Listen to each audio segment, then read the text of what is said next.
En Argentina, el 10,2% de la población tiene algún tipo de discapacidad. Según el estudio nacional realizado por INDEC en 2018, el 16,5% de estas personas tiene alguna dificultad desde el nacimiento, siendo la enfermedad o síndrome la principal causa manifestada. Desde el año 2005, Argentina incorporó a su ordenamiento jurídico una resolución del Mercosur que permite crear la Libreta de Salud Infantil, con el objetivo de registrar datos fundamentales como el desarrollo psicofísico, el control de vacunación y otros datos relevantes para el bienestar y calidad de vida del niño, niña y adolescente. Sin embargo, hoy en día hay provincias que no cuentan con este documento y no todas las personas están incluidas. Por ejemplo, las curvas de crecimiento y desarrollo, como los controles necesarios para las personas con síndrome de Down, no se encuentran registradas en la libreta. Según datos de la Asociación Síndrome de Down de la República Argentina, 1 de cada 1.000 niños y niñas nace con esta alteración genética, por lo que el cuidado, la información y la estimulación temprana es fundamental para una vida plena y el ejercicio de sus derechos. Entonces, ¿cómo hacer que estas familias tengan acceso a esta información tan necesaria? Hoy abrimos recinto a Julio Cobos, senador nacional por Mendoza; Alejandro Citrinbaum, presidente de la Asociación Síndrome de Down de la República Argentina; Juan Chirca, presidente de la Asociación de Síndrome de Down Mendoza, para hablar sobre el proyecto de ley que crea la Libreta de Salud Inclusiva, que incorpora información propia del síndrome de Down y otras patologías discapacitantes.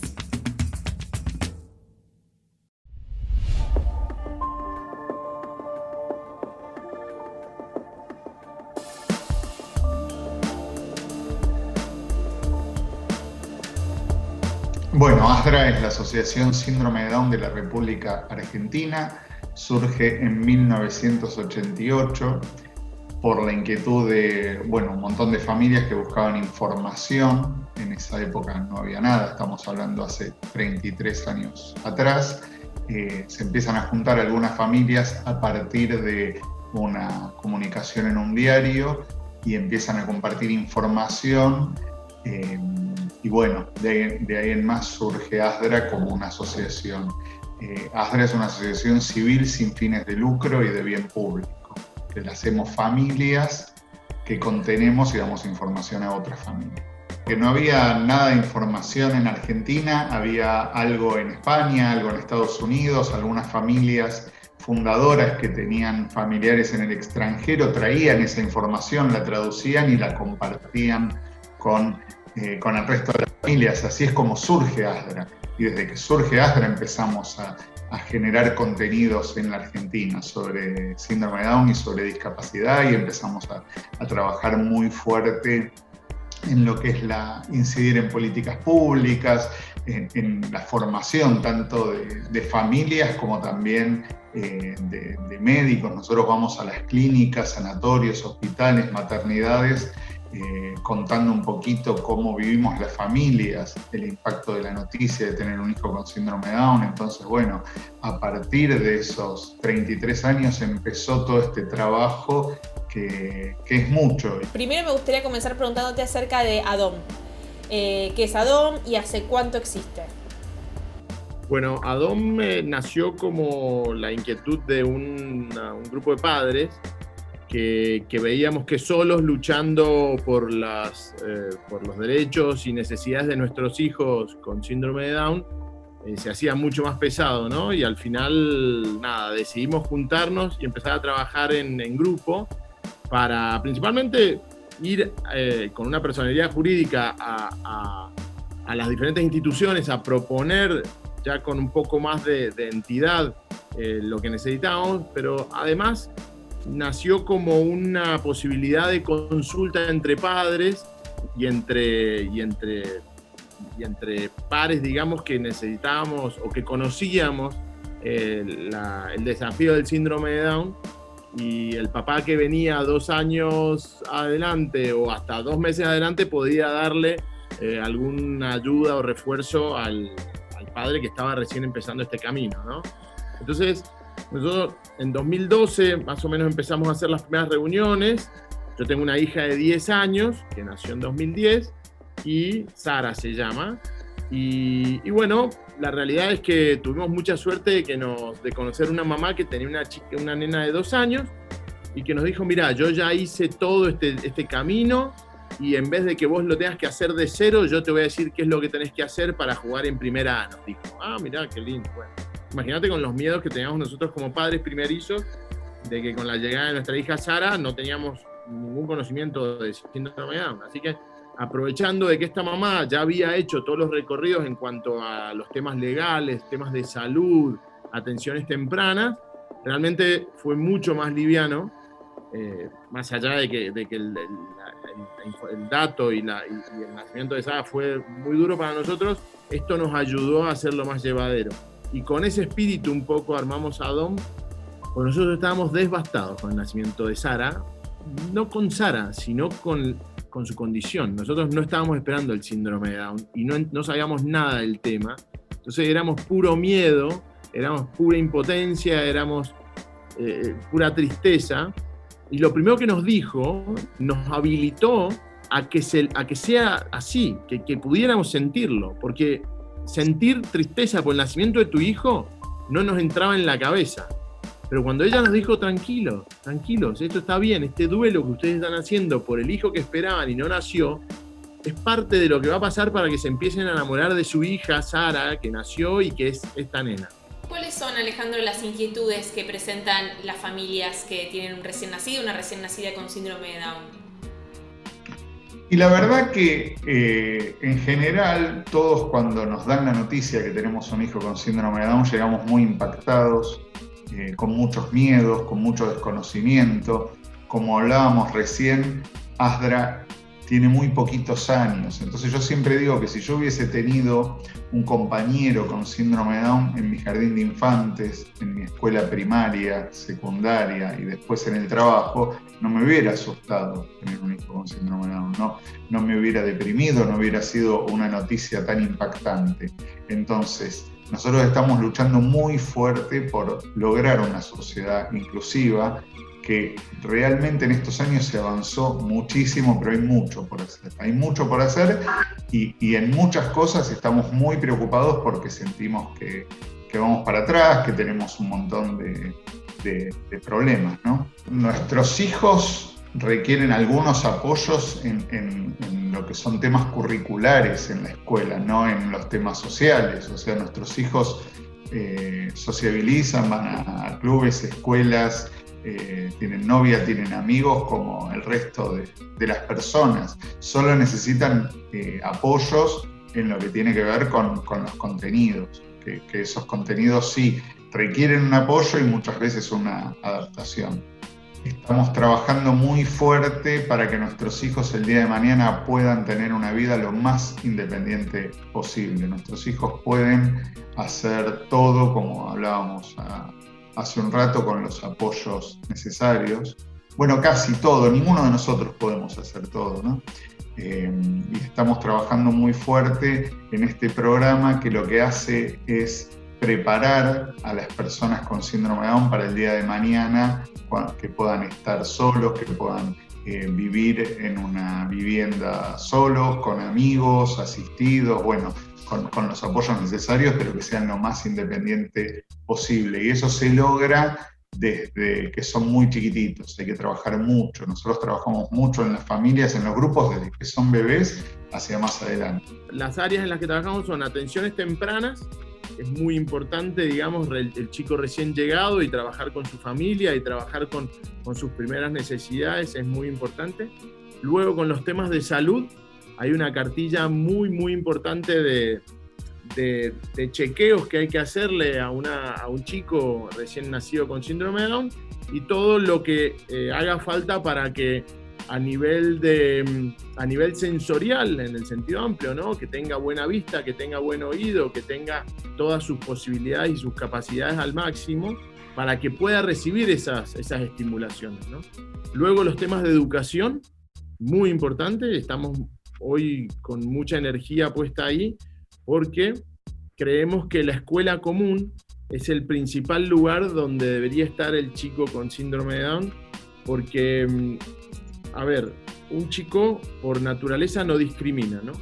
Mi hija va a 5º grado de una escuela común, de la escuela israelita, acá en Mendoza, una escuela muy chiquita y muy linda, que los directivos nos recibieron muy bien, y sus compañeros, desde el primer día que ella empezó, que fue en Jardín de 2, y ya va a 5º grado, no diferenciaron quién era Sara o cuál era la condición de Sara. Sara era la que tenía los ojitos más chinitos o que caminaba más lento, pero en ningún momento se hizo hincapié en la discapacidad o en su condición de va a poder, no va a poder. Esos prejuicios eran principalmente de los padres. Entonces, decimos que en la escuela común es el primer ámbito de inclusión en donde, si ese chico que creció con mi hija desde los 2 años, el día de mañana, cuando tenga 25 o 30 y tenga que dar un trabajo, seguramente se lo va a dar a mi hija. ¿Por qué? Porque él creció con ella.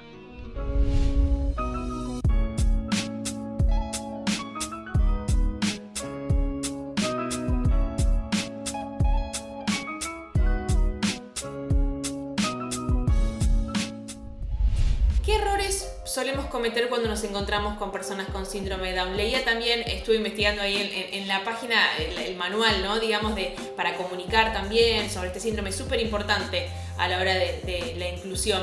Y leía cuestiones como la infantilización, mismo cuando estás tratando con alguien que tiene tu edad, una persona adulta, pero se tiende, por ejemplo, a infantilizar.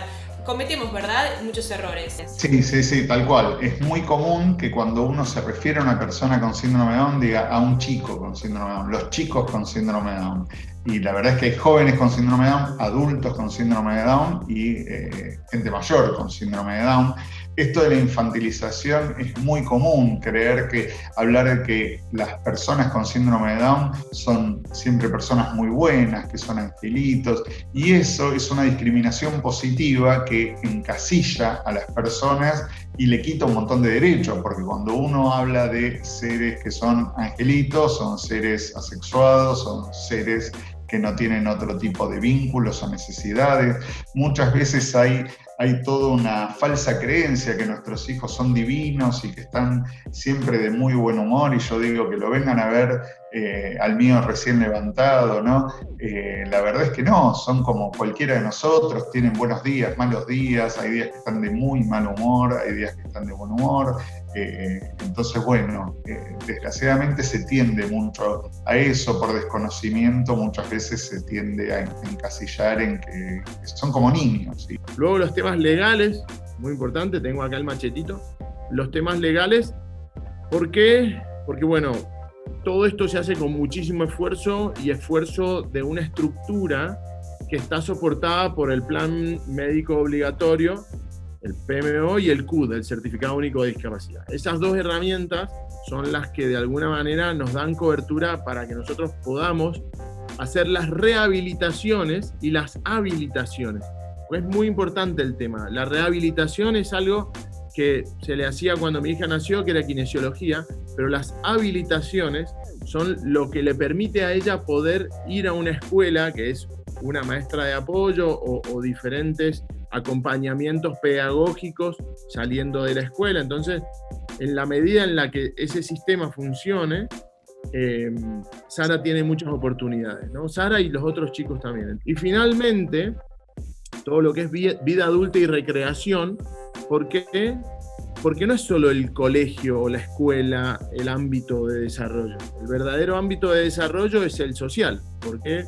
Porque cuando vos vas a un club, o a jugar a la pelota, al rugby, al hockey, a hacer gimnasia, que ese entorno sepa interactuar y pueda no solo aceptar o darte un espacio, no que te integren, sino que te incluyan. Y en esa inclusión, que es un concepto súper ambicioso a veces, porque te hablo en primera persona, yo no tuve esa posibilidad cuando nací y me desarrollé de trabajar o de conocer a un chico con una discapacidad que me desafíe a mí a cambiar mis usos y costumbres y hábitos. La verdad es que nuestra experiencia es que las empresas privadas y los organismos públicos y en todos los ámbitos donde participan nuestros hijos a nivel laboral generan un muy buen clima y en general las empresas que empiezan el camino de la inclusión lo siguen porque están muy contentos con todo lo que genera tener a una persona incluida. Y esto corre para todo, inclusive en lo que es la inclusión escolar. Nosotros siempre decimos que la inclusión escolar es muy importante, no solo para la persona con discapacidad intelectual, sino para el resto, para los otros 20 alumnos, que van a aprender otros valores, que van a aprender que no todos resolvemos las cosas en el mismo tiempo. Entonces esto, por experiencia propia y por años de estar en la asociación, tanto en lo que es el ámbito escolar como en el ámbito laboral, siempre tenemos la gente está muy contenta cuando empieza por el camino de la inclusión, porque se forman ámbitos mucho más lindos, más solidarios, más reales, porque las personas con discapacidad intelectual son parte de nuestra sociedad. Entonces, bueno, es nuestra obligación incluirlas, pero aparte vamos a aprender mucho. Alejandro, vos como familiar de una persona con síndrome de Down, igual vos me mencionabas que la Argentina ha avanzado muchísimo en materia de personas con discapacidad, en derechos, vamos a decirle. ¿Te has topado con muchas situaciones discriminatorias? La verdad es que Argentina creció muchísimo, como te decía, pero hay muchísimo por hacer. Entonces, tenemos muchos problemas. Si bien la inclusión escolar, hoy por hoy, en los jardines de infantes, en nivel inicial, en algunos colegios primarios es una realidad, cuesta muchísimo hacer una inclusión en una escuela secundaria. Y sigue siendo una materia pendiente la inclusión laboral. Nosotros en la asociación tenemos, como lo has visto, un programa de inclusión laboral que estamos muy contentos, que tiene muchas colocaciones estos años que tiene de vida, pero si nosotros hacemos una medición con lo que es el impacto a nivel ciudad, ni que hablar a nivel país, estamos muy lejos de donde deberíamos estar y estamos muy lejos en un montón de temas. O sea, nosotros nos llevó mucho tiempo y mucha lucha poder acceder a que nuestros hijos tengan todos sus tratamientos. Nuestros hijos van a necesitar cuando nacen estimuladora temprana, fonoaudióloga, kinesióloga. Todos esos tratamientos están cubiertos por ley. Y la verdad es que en los últimos años el nomenclador que rige estos aranceles está muy bajo, entonces están peligrando mucho las prestaciones que necesitan nuestros hijos. Entonces, así como en muchas cosas mejoramos y crecemos, en otras estamos perdiendo cosas que nos llevaron muchos años de lucha, ¿no?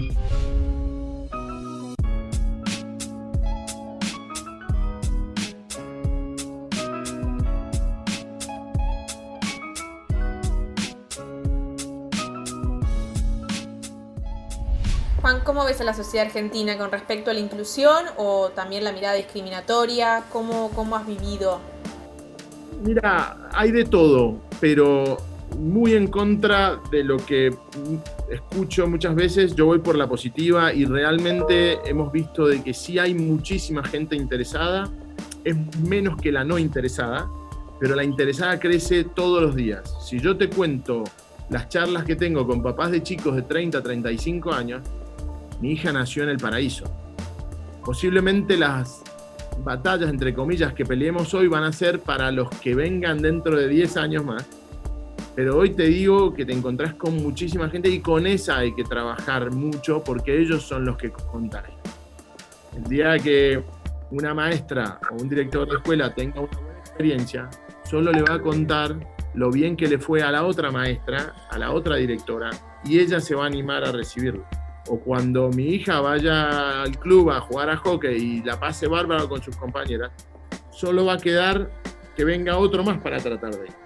El tema es que lleva mucho trabajo, pero no lleva más trabajo que mi otro hijo, no lleva más trabajo que otros chicos. O sea, es las ganas de querer hacerlo, y en eso la sociedad madura todos los días. Y en eso nosotros tratamos de ser optimistas y positivos en que hay muchísima gente haciéndolo. ¿A vos qué te enseñó en lo personal? No, a mí me enseñó muchísimo, muchísimo y me enseña día a día todo esto, que el mundo tiene que ser inclusivo, que las oportunidades tienen que ser para todos, que todos tenemos distintos ritmos de aprendizaje, que hay que vivir el aquí y ahora, ¿no? Que es tan importante, que muchas veces a los que no tenemos una discapacidad intelectual vivimos corriendo hacia no sé dónde, ¿no? Y muchas veces estas cachetadas de realidad nos hacen ver que nos estamos perdiendo un mundo más real y más concreto, ¿no? Así que nosotros aprendemos día a día de nuestros hijos en todo, en que se puede hacer un mundo mejor con lugar para todos. ¿Qué propone el proyecto presentado por el senador Julio Cobos? Instituir una libreta de salud infantil como documento único de información destinada al registro de los controles periódicos del estado de salud general de la población materno-infantil y adolescente, que incluya información propia del síndrome de Down y otras patologías discapacitantes y prevalentes en la población infantil. Para eso, las instituciones públicas y privadas del sistema de salud deberán proveer de forma gratuita dicha libreta sin la necesidad de hacer trámites. La iniciativa también establece que la libreta deberá contener como mínimo 21 puntos entre los que se encuentran datos del embarazo, antecedentes, tablas de crecimiento, vacunación e información sobre los derechos de las personas con discapacidad, como también una guía para la tramitación del certificado único de discapacidad. Para aquellos niños, niñas y adolescentes con síndrome de Down, se establece la obligación de registrar tablas de crecimiento y desarrollo e información y controles para la intervención temprana y una evaluación médica continua. ¿Cómo nace esta propuesta? Bueno, esta propuesta, ya hay una libreta de salud que rige por resolución del Ministerio de Salud de la Nación. No hay una uniformidad por ahí en toda la información que se lleva en esa libreta de salud referida a las personas con discapacidad. Digamos, a los chicos, cuando nacen con alguna discapacidad, no digo patología, sino discapacidad, bueno, no existe una libreta con información para hacer su seguimiento, los percentiles en cuanto a peso, tamaño, la medida de la cabecita, todo eso que está especificada en la libreta de salud que se le da a una madre o al padre cuando nace el chico.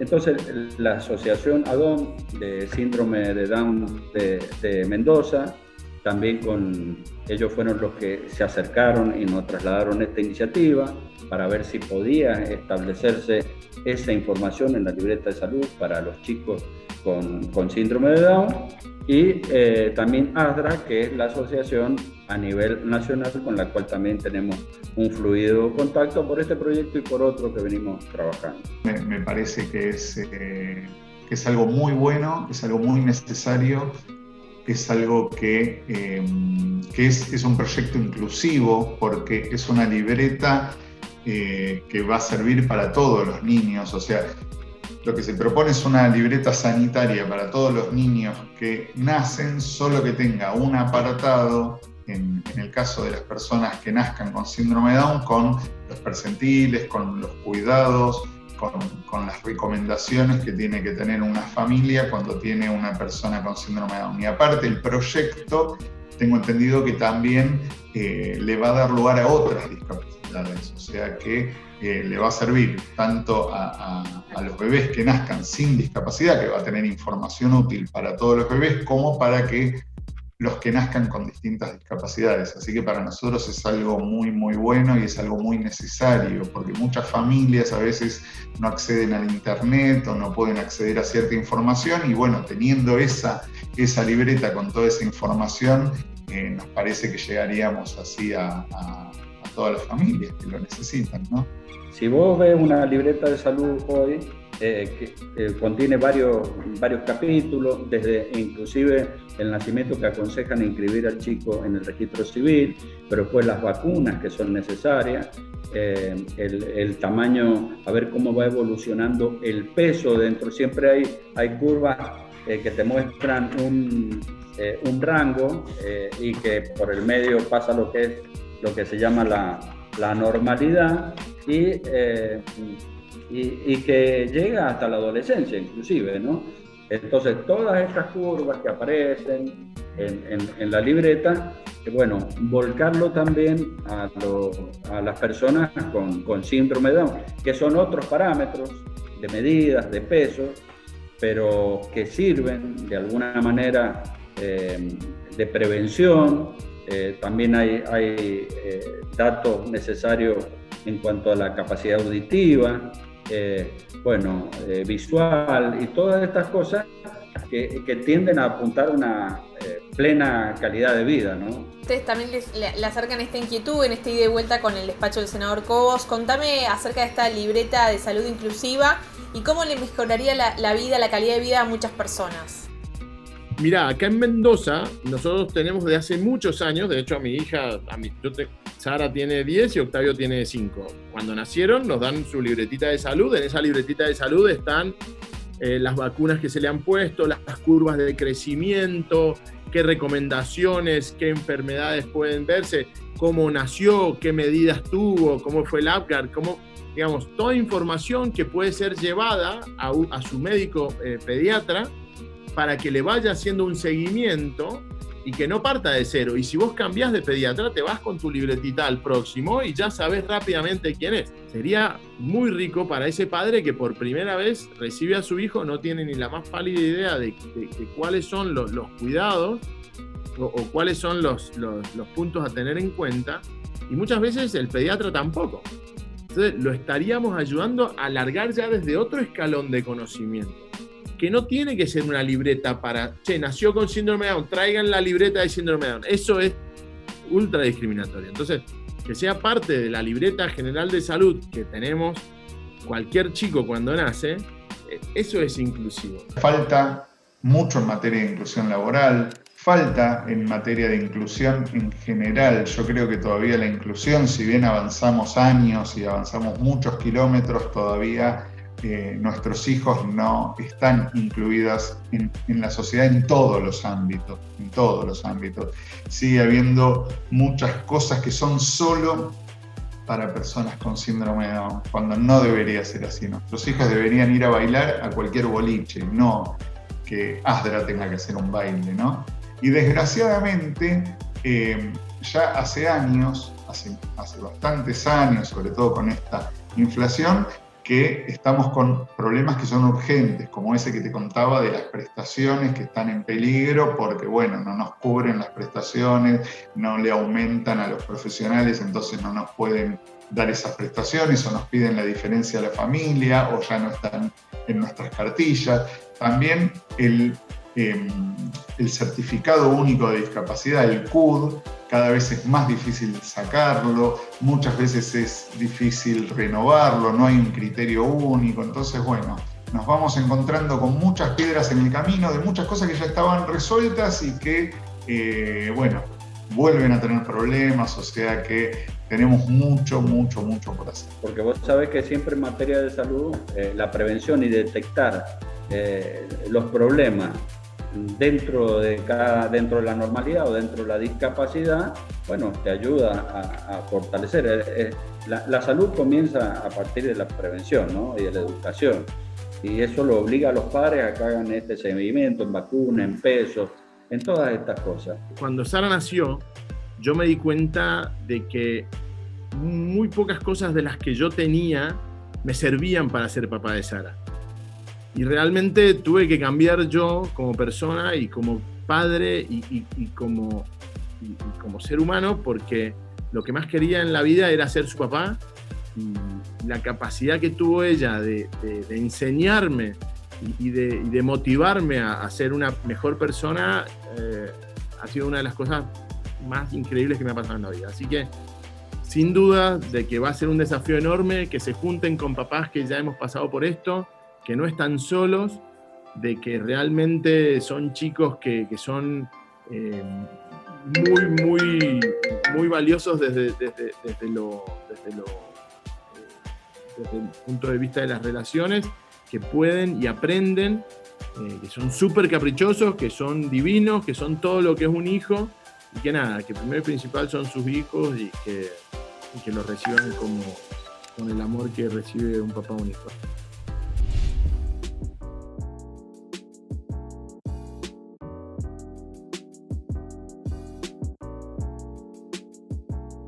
Presupuestariamente son hojas más, no es nada, es un par de hojas más, no tiene ninguna implicancia económica o presupuestaria para el Estado, pero sí tiene una importancia muy grande para los familiares, para los padres sobre todo, y obviamente para el chico en la evolución de su crecimiento con la mayor plenitud posible. Lo mejor que nos podría pasar como asociación es desaparecer, que no hagamos más falta, que nuestros hijos vivan una plena inclusión al 100% y que nuestra misión haya terminado. Todavía estamos muy lejos. Yo hoy veo a los chicos de 6, 7, 8, 10 años, compañeros de Sara o más chicos, que naturalizan de una manera que te emociona, porque ¿quién es Sara? No, Sara es una compañera mía del colegio. No te dicen la nena con Down o la discapacitada o la con discapacidad o de la manera en la que lo quieras decir. Realmente no pasa por ahí quién es Sara. Creo que los tres protagonistas del programa del día de hoy lo dejaron bastante claro sobre la importancia y también la facilidad, ¿no? de incluir esta clase de información en la libreta de salud, crearla y convertirla también en una libreta de salud inclusiva que contenga este tipo de información que ahí lo decían familiares de personas, de niños y niñas con síndrome de Down. La importancia de la información, la importancia de llegar a tiempo, de los controles, de la estimulación temprana y cómo determinada data, determinada información puede modificar y generar una mayor calidad de vida. Me parece que eso es importante y lo decía el senador Julio Cobos. Ni siquiera conlleva una cuestión presupuestaria mayor, podría decirse. Es simplemente agregar esta información a una libreta que ya existe y unificar el criterio para que todas las jurisdicciones tengan la misma libreta. Nosotras por lo pronto nos volvemos a encontrar en el próximo programa de Recinto Abierto. Hasta la próxima.